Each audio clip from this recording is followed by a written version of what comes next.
हमारे ऊपर प्रभु की कृपा है ये हम कैसे पहचाने? ये 8 लक्षण प्रकट होने लगते हैं जिसके ऊपर प्रभु की कृपा होती है।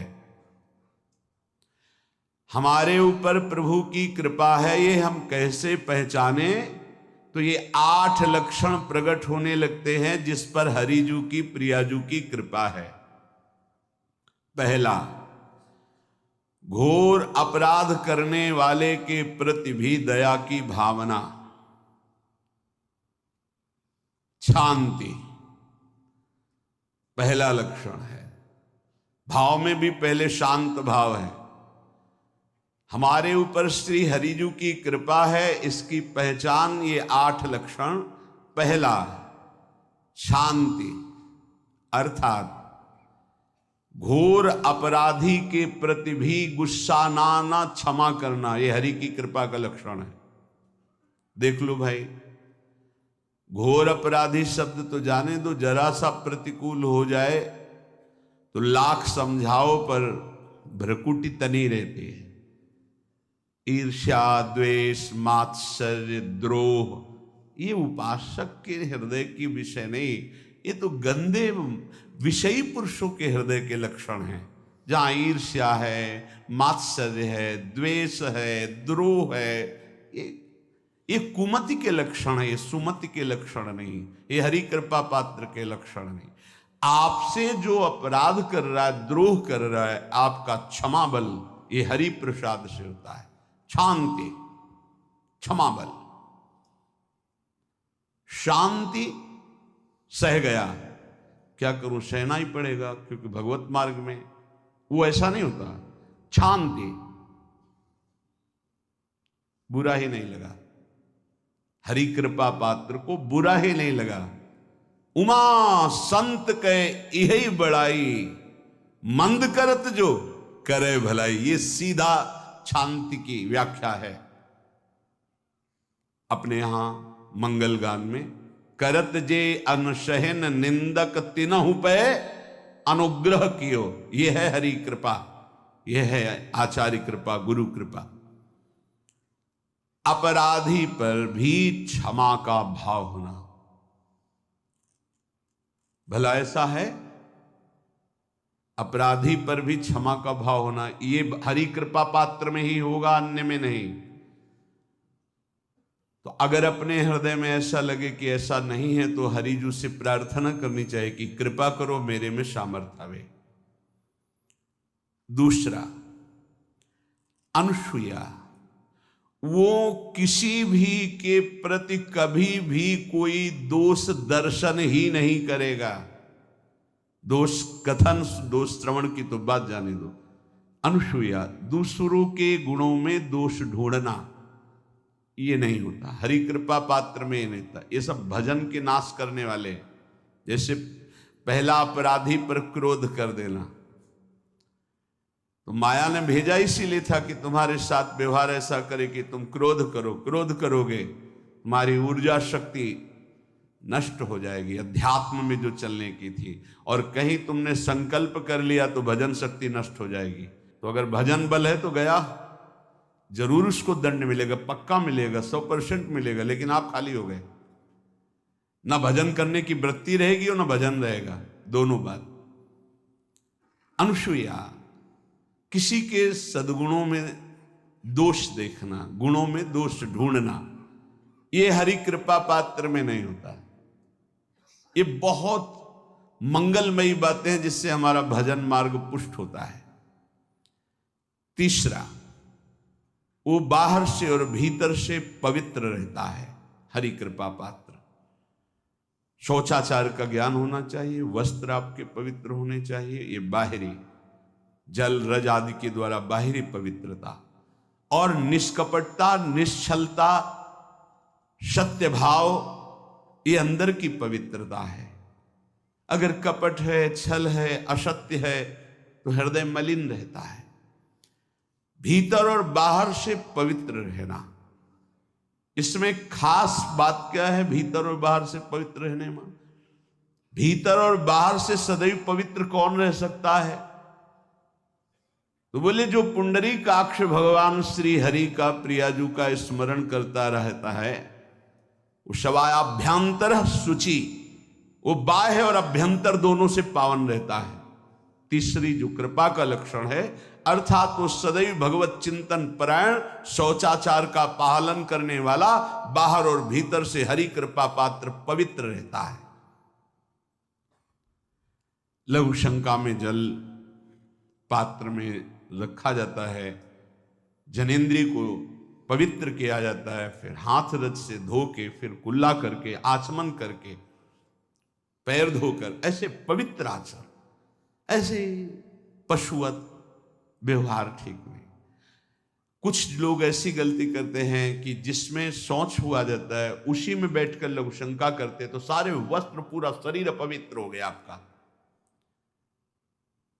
अब तो अटैच बाथरूम की व्यवस्था माया ने कर दी है। हमें लगता है कि शौचालय अलग होना चाहिए और स्नान गृह अलग होना चाहिए, थोड़ा ही चाहे भेद हो, अंतराय होना चाहिए पवित्रता के लिए। अब ये शौचालय है, यही स्नान करना है, यही लघु शंका करनी है, तो पवित्रता का निर्वाह नहीं हो पाता। यदि जिस उस जगह आप शौच करते हैं, जो बैठकर उसी पे बैठ के लघु शंका करते हैं, तो आपको पूरा वस्त्र सहित स्नान करना चाहिए पवित्रता के, तभी बुद्धि भ्रष्ट हो जाती है। आपको मंत्र का निरंतर चलना ये कठिन पड़ जाएगा। पवित्रता का निर्वाह करो। देह राग मिटने के बाद एक स्थिति आती है, अवधूत स्थिति, उसमें फिर शरीर की पवित्रता का कोई संबंध नहीं रह जाता। पर अभी तो संबंध है ना देह भाव से, तो बहुत हो से लघु शंका ऐसे करें कि आपके पैरों में, वस्त्रों में छिट्टी ना पड़े, पवित्र रहें। हर समय हमें पवित्र मंत्र जपना है, नाम जपना है, श्री की सेवा में रहना है। बहुत जल्दीबाजी, खड़े खड़े लघु शंका की, छिट्टियाँ पड़ रही, बस ऐसे चल दिए, वो पशुवत आचरण भगवत मार्ग में नहीं चल पाओगे। वो अंदर तुम्हारे व्याकुलता पैदा करता रहेगा, भोगों की, संसार की। शौचाचार का बहुत बड़ा फल है, शरीर राग छूट जाएगा। ये बात समझ लो, शरीर राग छूट जाएगा। शरीर संबंधी पवित्रता शरीर राग छोड़ा देती है, आंतरिक रहस्य है ये। चौथा, ऐसे कार्यों का अनुष्ठान न करें जिनमें हमारा भजन छूटता है, जिनमें सत्य छूटता है, जिनमें भगवत भाव छूटता है। जैसे आपके ऊपर कृपा हुई, आप भगवत मार्ग में चल रहे हैं, अब आप ऐसे संसारिक कार्यों का अनुष्ठान कर रहे हैं जिनमें आपकी चित्तवृत्ति बिल्कुल भगवत विमुख हो रही, तो जीवन का लाभ क्या होगा? लाभ तो है भगवत स्मरण सहित। इसी की मानो टीका है, छठदम शील बिरत बहु कर्मा, निरत निरंतर सज्जन धर्मा। शीलवान और ऐसे कर्मों से विरत जिनसे भगवत विस्मरण होता है, जो सज्जन पुरुषों के द्वारा धर्मानुष्ठान होते हुए उन्हीं का अनुष्ठान, ऐसे कर्मों में ना जाए जिससे भगवत विस्मरण होता है। जैसे कल एक ने प्रश्न किया कि मैं खाता तो नहीं हूं लेकिन मांस के दुकान में मांस बेचता हूं, होटल आदमी, क्या उचित है? ये उचित कैसे हो सकता है? तुम और भी तो व्यापार कर सकते हो। जरूरी है धर्म का पालन करने की इच्छा करते हो, धर्म आचरण करते हो, ऐसा नहीं। तो विरत बहुकर्मा, उन कर्मों से हमें विरत रहना है जो हमारे धर्म के विरुद्ध है, जो भजन के विरुद्ध है। हरि कृपा पात्र ऐसे कर्मों का अनुष्ठान कर ही नहीं सकता।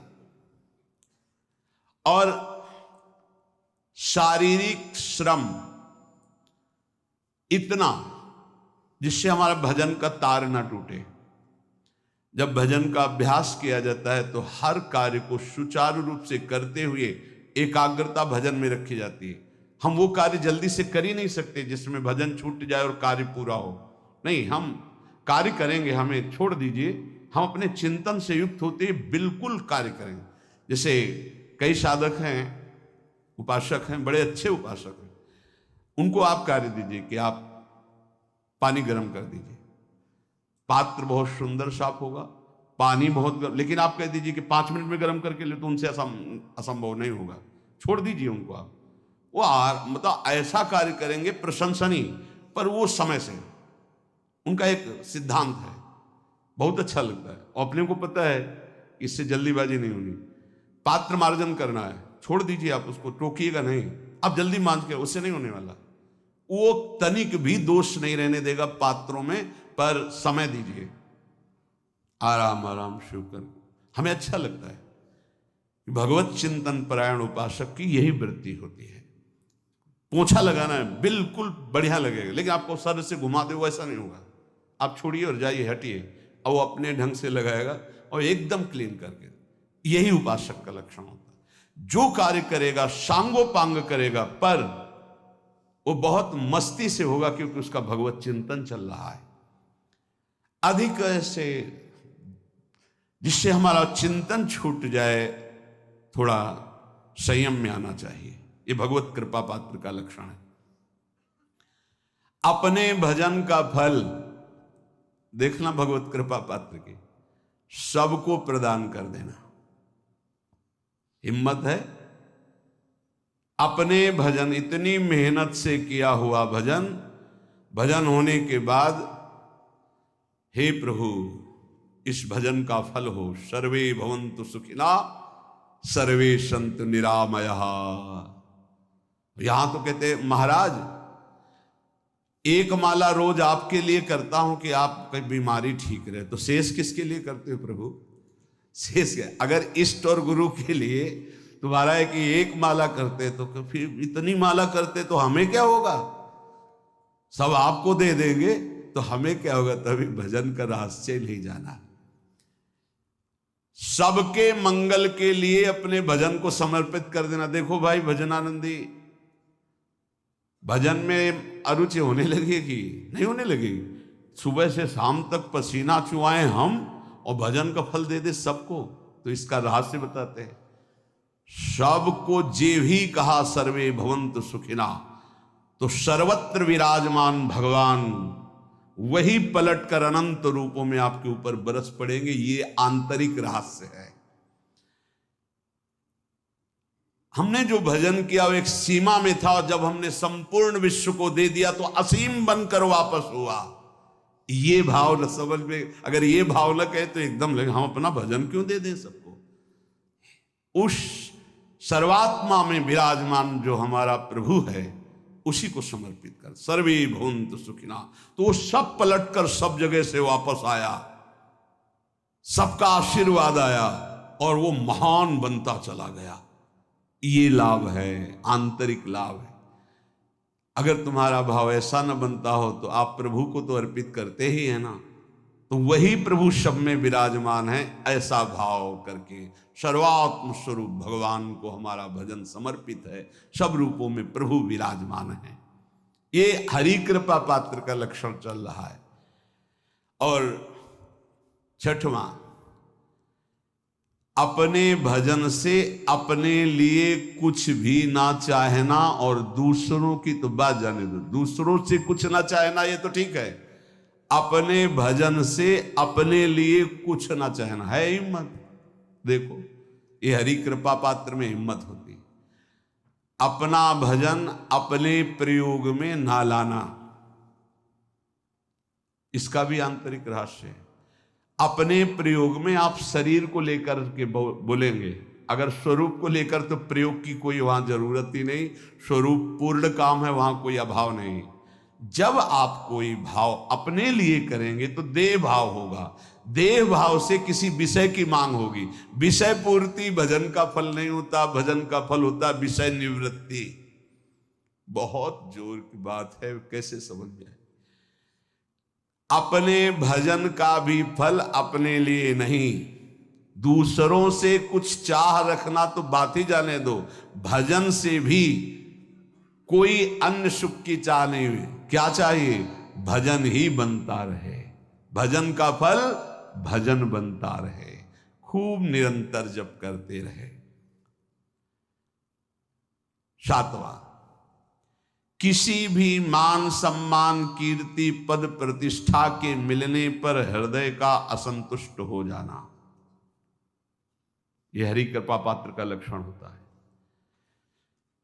प्रणाम नमस्कार जय हो तो हृदय में असंतुष्ट हो जाना चाहिए। कोई किंचन मात्र अभिमान न उदय हो जाए। प्रभु बचाओ, ये माया की चकाचौंध से बचा लो नाथ। कौन सा अपराध बन गया कि आपकी जय की जगह यहां हमको ऐसा सुनना पड़े। जैसे एक बार महापुरुष जन कह रहे थे कि जब गुरुजन बड़ाई करने लगे सामने शिष्य की, तो उसको ग्रीवा झुका लेनी चाहिए, पश्चाताप करना चाहिए कि कोई गलती हो गई, आज हमारे गुरुजी ने हमारी बड़ाई कैसे कर दी, इसका मतलब कोई दोष बन गया, कोई गलती हो गई, और प्रार्थना करना चाहिए कि क्षमा कीजिएगा महाराज, अगर कोई गलती हो तो दंड दीजिएगा, लेकिन ये दंड मत दीजिएगा कि आप हमारी प्रशंसा कर रहे हैं। भगवान, इससे बड़ा और कोई दंड नहीं हो, ऐसा महसूस होना चाहिए। सम्मानम कलयाति घोर गरलम, ये हरि कृपा पात्र का लक्षण है। नीचापमानम सुधा, नीच पुरुषों द्वारा किया हुआ अपमान अमृत के समान लगे और सम्मान विष के समान लगे। मान प्रतिष्ठा कीर्ति जिसके लिए बड़े बड़े लालायित रहते, हरि कृपा पात्र को विष की तरह चुभती है। और 8वां, किसी भी प्राणी समुदाय से संबंध ना रखते हुए सब पर दया की भावना, सब पर कृपा की भावना, सब पर करुणा मैत्री, पर किसी से ममता नहीं। ये सूत्र बहुत व्यवहार में प्रयोग करने योग्य है। सबसे करुणा और मैत्री, पर किसी से ममता नहीं। करुणा तो करी भरत जी ने, मैत्री भी की मृग से, पर ममता रहित नहीं रहे। ममता कर ली तो अगला जन्म हिरण का हो गया। ममता नहीं रखनी। निर्ममो निरहंकारा, करुणा मैत्री तो करनी है, जैसे इसमें आदेश गीता में जी आदेश है, अद्वेष्टा सर्वभूतान मैत्र करुणैव च, पर निर्ममो निरहंकारा, ये साधक की चतुरता है। प्राणी मात्र पर दया कृपा करुणा मैत्री, पर ममता नहीं। ममता किसी से, और यहां करुणा मैत्री ये तो गायब हो गई, केवल ममता रह गई है। अपने शरीर से ममता, शरीर संबंधियों से ममता, विषय भोगों से ममता, यही जहर है। संबंध में ये ममता ही जहर है, विचारों में अहंकार जहर है, कर्मों में ये आसक्ति जहर है। इसी जहर को मिटा दे तो जीवन मुक्त महापुरुष कर्म करते हुए, विषय सेवन करते हुए, वार्ता करते हुए, विचार करते हुए, बिल्कुल जहर रही तो उसका जीवन हो गया। तो ये 8 बातें हरि कृपा पात्र में होती हैं, इनको बार बार सुनना और हृदय में धारण करना। जो भक्त होता है, हरि कृपा पात्र होता है, उसमें ये 5 बातें कभी नहीं जागृत होती, स्फुरित ही नहीं होती। पहला, किसी से ईर्ष्या, दूसरा किसी से घृणा, तीसरा किसी से भयभीत हो जाना, चौथा भजन सेवन नृत्य गायन आदि में लज्जा लगना, 5वां किसी की निंदा करना। ये नहीं होती। अब जो आगे वर्णन कर रहे हैं उसमें महापुरुषों की पहचान है। सिद्ध महापुरुष 3 प्रकार के होते हैं। एक होते हैं आचार्य कोटि के, सात्विक विचार वाले, एक होते हैं भ्रष्ट आचरण वाले, एक होते पिशाचाचरण वाले, और तीनों सिद्ध हैं। बहुत बड़े महापुरुष पूज्यपाद उड़िया बाबा जी हैं, वही रहस्य का प्रकाश कर सकते थे, अन्यथा बिना ब्रह्मबोध महापुरुष के ऐसा नहीं। तीनों सिद्ध हैं, तीनों भगवत प्राप्त है। सात्विक आचार वाले, जो आचार्य कोटि के होते हैं, एक एक अक्षर शास्त्र मर्यादा के अनुसार चलने वाले, जैसा शास्त्र कहता वैसा उनके आचरण में दिखाई देगा, और वो उससे सिद्ध भगवत प्राप्त महापुरुष हैं, पर उनके आचरण तस्मात् शास्त्रम प्रमाणम थे। दूसरे भ्रष्टाचार, ऐसों को पहचान पाना बहुत कठिन होगा। भेष मलिन, आचरण मलिन। जैसे आप में कोई पुराना हो तो शायद जान पाएगा, भगवान दास नाम के एक संत इसी चौराहे पे रहते थे। ये जो चौराहा है, कभी नंगे पड़े रहते थे, कभी वो पा रहे उनके साथ कुत्ता पा रहा है, कभी नाली का पानी पी रहे हैं, और भगवत प्राप्त महापुरुष थे। इसकी पहचान स्वयं की। कोई चाय रखने गया, उठा के ईंट मार दी, गाली दे दी, दौड़ पड़े, पकड़ पाए तो 10-5 घूंसे थप्पड़ मार दिए। ऐसा उनका व्यवहार था, भ्रष्टाचार। हलवा कोई रख गया, खिचड़ी रख गया, कुत्ता खा रहा है, उसी के साथ वो खा रहे हैं। कभी गमछा लपेटे, कभी नंगे, सीधे प्रकृति का वार शरीर से सहते थे, बस चौराहे पे ही रहते थे। बहुत अगर गए तो ये राधा टीला है, बस इतना ही उनका था। राधा टीला से इधर, और इधर थोड़ा चढ़ाई जो है जहां पूज्य श्री चंद्रशेखर बाबा जी वास करते, उसके इधर, मतलब चौराहे के बस इतने में ही रहते थे 12 महीना, 20 साल उनको देखा। तो जब काशी से आए हुए थे तो उनको देखा तो उनकी दृष्टि से लगा कि ये स्थिति प्रज्ञ महापुरुष हैं, पर अपने को छुपाए हुए ऐसी लीला करें। पर उनके कुछ ऐसे आचरण थे जिनसे लगा कि इनकी, हमें लगता है, बुद्धि खराब है क्या, मतलब पागलपन का दौड़ा है क्या ऐसे। राधा रमन जी दर्शन करने गए तो जो पुंडरीक जी हैं, इनके बाबा, वो उस समय थे, उनके पुत्र जो पुंडरीक जी के पिताजी, वो उनके सहायक में। तो करुणा कृपा हुई उनकी, उन्होंने देखा। वो तो बाद में परिचय जाना उनका, हमें पता नहीं, तो बाद में परिचय। वो पीत वस्त्र धारण किए हुए वयोवृद्ध एकदम डलिया लाए, राधा रमन जी को निकाल करके अपने को प्रसाद मिला। तो सीधे राधा रमन जी की कृपा का अवलोकन करते हैं और परिक्रमा लगाना। एकदम संकल्प बना, कमंडल में 2 कुलिया रखी, ढक्कन से ऐसे ढक के, और बस मन में आया कि अगर वो बाबा हमसे आते हैं, हमारे कमंडल से कुलिया, सत्य, परम सत्य, कुलिया लेते हैं और पाते हैं और फिर रख के चल देते, तो मैं मान जाऊंगा कि प्रभु ये आपके धाम के सिद्ध महापुरुष हैं, आए हुए थे हम काशी से ऐसे। क्योंकि काशी में ऐसी लीलाएं देखी थी बड़े अद्भुत कोटि के महापुरुषों को। आपसे सत्य कहते हैं, वो पेड़ हट गया, रमण रेती में था, बीच रोड में था, चबूतरा बना था, वो ऐसे पड़े थे, वहां के हम बैठ गए, बिजली की तरह उठे, रफ्तार से आए, खड़े हो गए हम बिल्कुल, क्योंकि हमें पता था कि घूंसा और थप्पड़ इनका प्रसाद होता है।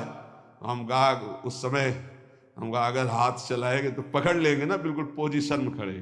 तो बंगाली भाषा में कुछ बोले, वैसे गले में हाथ डाला, ढक्कन हटाया, कुलिया निकाली, पाया कुलिया वहीं रखा, ढक्कन रखा, गए और वहीं लेट गए। सत्य कहते एकदम रोम रोम खड़ा हो गया कि अरे भगवत प्राप्त महापुरुषों को जानना बड़ा कठिन है, कैसे आचरण, भ्रष्ट आचरण से रहते हैं।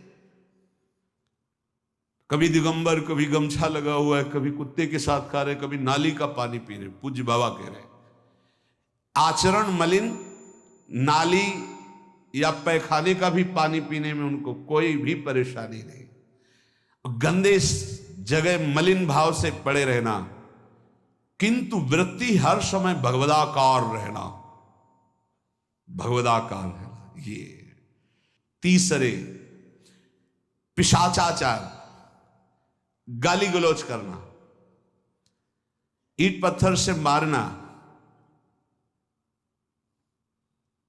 हर मलिन चेष्टा बहुत कठिन है, बहुत कठिन है।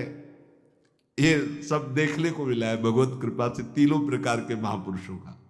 वृंदावन में एक आगंतुक संत आए थे बाहर से, वो रात्रि में हर वृक्ष के नीचे खड़े रहते, पैर सूज गए थे उनको, कभी बैठे और लेटे नहीं देखा, खड़े ही रहते थे। ये 25 वर्ष के लगभग की बात है। उनको जब देखा तो देखते ही उनकी दृष्टि ऐसी थी ऊर्ध्व, लगा ये तो भगवत प्राप्त महापुरुष है। 45 वर्ष की अवस्था हो, बस खड़े रहते थे, चरण उनके फट गए थे ऊपर से ऐसे खड़े खड़े। रात्रि में एक दिन हिम्मत की, बोलते नहीं थे वो, अरे लार बह रही है ऐसे गंदे कपड़े, और महाराज जी आप कृपा करें। उस समय मदन टेर में कि आप आइए, तो सहज में से खड़े हो गए। तो आटे के 4 लड्डू हमें मिले हुए थे, तो उनका आप कृपा करके पाइए, पाले। तुमका आपका ये जो बाहरी परिवेश है और आपके जो बाहरी लीलाएं हैं, ये बाहरी लोग तो भले न समझ पाए, पर प्रभु मुझे ऐसा अनुभव होता है आप भगवत प्राप्त महापुरुष हैं। रो पड़े हो, कभी हमने उनको ऐसा नहीं देखा, रो पड़े। और उनका ये हमारे गुरुदेव की कृपा है।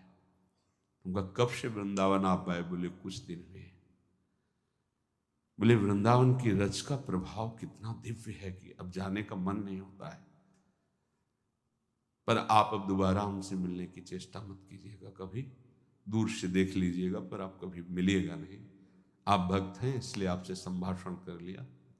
ये तो आपने सुना सुबह की लीला, ईंट चल रही थी उनपे, वो दिगंबर खड़े थे, ईंट मार रहे थे लोग, परिक्रमा वाले लोग उनको ईंट मार रहे थे, कई जगह उनके ईंट लगी। उनको लग रहा था ये पागल है, नहीं पहचाना जा सकता।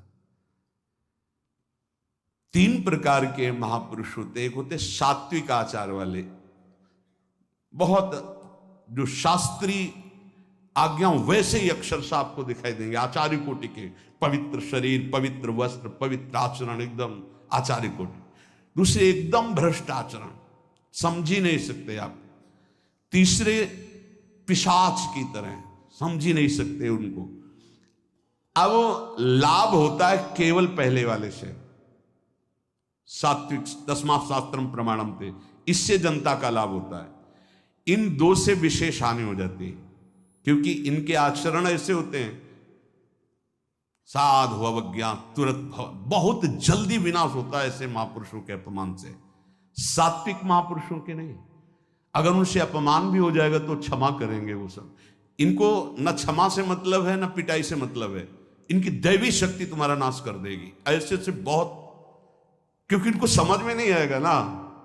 काशी में भी देखा है, कुल्हड़ चल रहे हैं सब, और ब्रह्माकार वृत्ति है, लोग समझ नहीं पा रहे हैं, चाहे कि कुल्हड़ जमा है, मार रहे हैं उनके ऊपर ऐसे किया।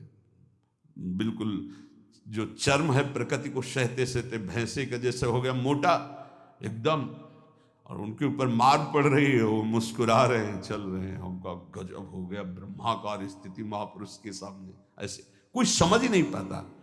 तो कह रहे हैं ऐसे भक्तों से प्रायः सबकी हानि हो जाती है, क्योंकि समझ पाते नहीं कि स्थिति क्या है, और जब उनका अपमान करते हैं, उनको मारते हैं, पीटते हैं, उनका सर्वनाश हो जाता है।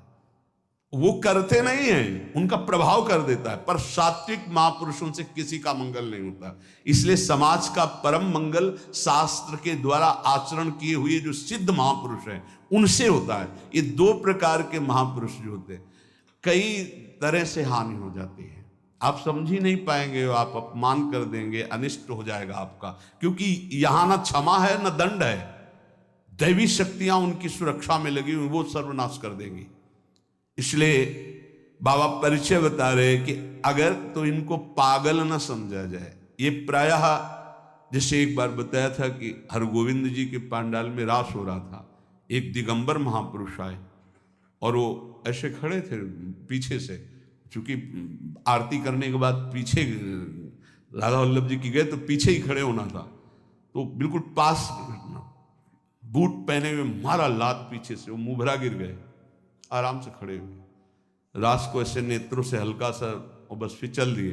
वो पीछे 10 बार लात मारता गया, वो मुड़ के नहीं देखा किसने मारा, पीछे पीछे हम 10 कदम चले। गजब हो गया, ऐसी स्थिति इस महापुरुष की। और ये बावरा जान नहीं रहा कि अपना सर्वनाश कर दिया हमने, और वो गजेंद्र की तरह मतवाले ऐसे फोगला की तरफ चल के नहीं। कैसे समझोगे महापुरुषों को? बाहरी व्यवहार। अभी 10-12 वर्ष की बात है, यमुना के पार ऐसे खो करके रहते थे, दिगंबर एक महात्मा, अब है कि नहीं मुझे पता नहीं, पहले यमुना किनारे जाते थे बैठने, तो बस वो चीखते थे, राजकुमारी राजकुमार, राजकुमारी राजकुमार, यमुना पार से राजकुमारी राजकुमार। और ऐसे घास नोच नोच के जैसे गाय खाती है ऐसे खाते थे घास, और चिल्लाते क्या थे, राजकुमारी राजकुमार। किसको? प्रिया प्रीतम। राजधानी है ना, तो ऐसे वृंदावन की तरफ खड़े होते ऐसे कहते, राजकुमारी राजकुमार। कैसे कोई महापुरुषों को जाने।